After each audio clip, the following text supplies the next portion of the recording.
PJ Gubernur Sumsel Agus Fatoni, Jumat 5 April tahun 2024, mengadakan acara buka bersama awak media.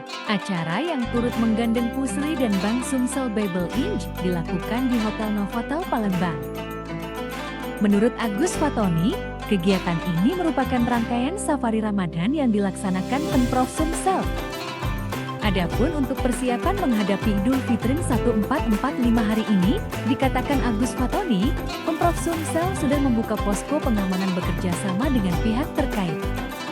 Sementara itu, penjabat PJ Gubernur Sumatera Selatan Agus Fatoni menghadiri silaturahmi dan buka puasa bersama Forkopimda dan awak media di Novotel Palembang Jumat 5 April tahun 2024. Dan saran untuk perbaikan akan selalu kita perlukan agar di bidang pendidikan juga semakin maju.